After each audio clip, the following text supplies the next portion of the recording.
Great. So let's now speak to Murimi Mwangi, who's at the Bomas of Kenya, keeping an eye on that particular meeting that is expected to be held this morning between the IEBC and representatives of Jubilee and NASA.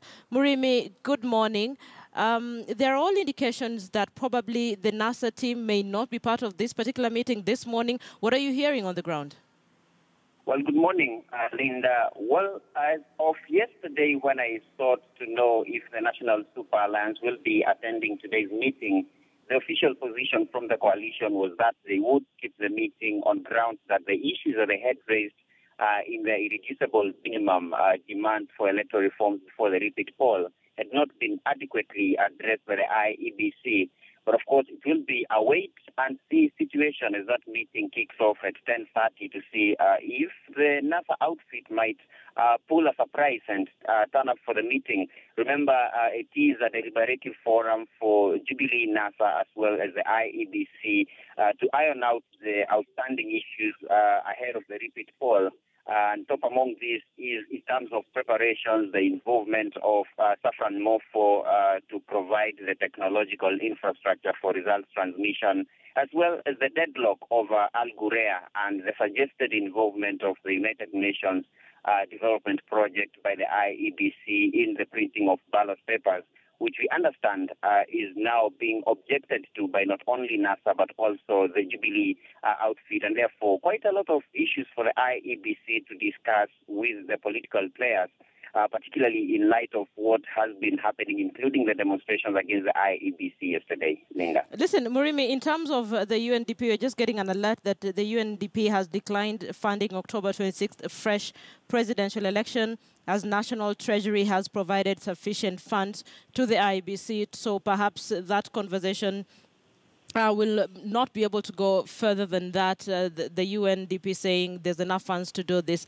But let's speak about the fact that NASA may not even show up for this particular meeting, Murimi. They have a lot of issues they want to be addressed. I know you say they're saying the issues that they wanted to be addressed by IEBC have not been addressed, the irreducible minimums, but it would be in their interest to show up for this meeting and probably try and raise some of the issues they have with the IEBC and indeed the entire process. What do you think?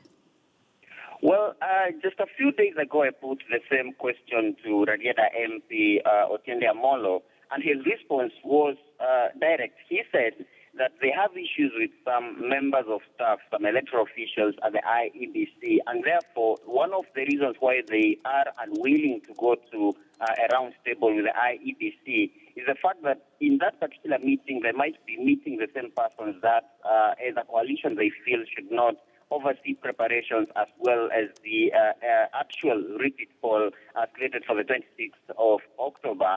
But of course, there has been too much criticism from the Jubilee side, which has said that the fact that NASA has consistently declined to have that sit down with the IEBC is perhaps an indication that they are not willing to participate in the repeat poll, to which their presidential candidate Raila Odinga has said he has been ready but will not go back to the poll with a body that has not been reformed pursuant to the issues that had been raised at the Supreme Court. And therefore, it will be interesting to see from the IEBC side who will be attending that meeting. We know the commissioners will be there. From the Jubilee side, I did speak to Secretary General Raphael Tuju, and he confirmed that he will be attending that meeting, of course, accompanied by some members of the Jubilee legal team. You remember the last time IEBC had a meeting with the 8 presidential candidates that were contesting in the August 8th elections. NASA had been represented in that meeting by the head of the NASA presidential campaign secretariat, Willis Otieno, as well as senior counsel James Orengo. And part of the issues that were being discussed then was the standoff over Al Ghurair. You remember that time there was a case before the High Court regarding if that Dubai-based firm should print the ballot papers. And therefore, it will be interesting to see if NASA does turn up for the meeting, what other issues they will be raising before the commission as the countdown to the October 26th repeat poll continues. Linda. Murimi, you have been on the trail of IEBC and on the trail of NASA and some of their demands. Like you rightly put it, they're uncomfortable with Al Gore printing the ballot papers. They're uncomfortable with the saffron. They're uncomfortable with the Secretariat. They're uncomfortable with IEBC CEO Ezra Chiloba. What are some of the issues probably you think, if at all they were to show up for this meeting, that would be key for them to be able to address with IEBC once and for all? Well, the IEBC has, for starters, said it will be hard to get another firm to provide the technological infrastructure other than Saffron Morpho. And part of the suggestion from the IEBC, because election laws demand that electoral material has to be preserved for up to 3 years, and therefore the data in those KIEMS kits has to be preserved. The suggestion from the IEBC was that that particular data of the August 8th elections can be transferred into SD cards to enable the commission to use the same KIEMS kits. I had that discussion with Mr. Otiende Amolo, and he said that if for any reason there's concurrence between NASA and Jubilee to use the same kit, there has to be a framework upon which another firm other than Saffron Morpho would be the one to provide the actual infrastructure for transmission.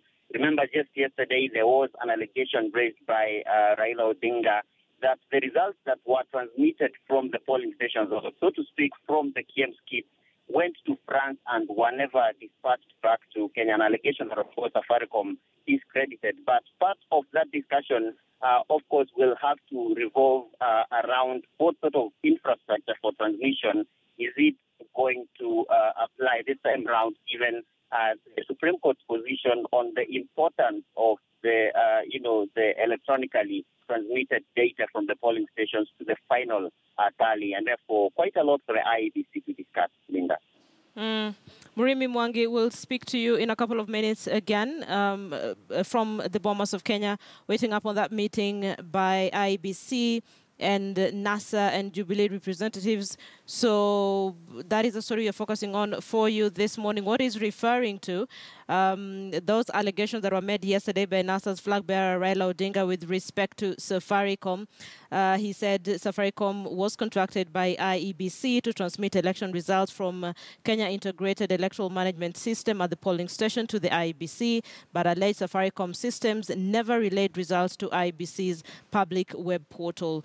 He also made some other allegations which Safaricom came out to dispute. So that is a story we're also focusing on for you this morning on News Center. So away from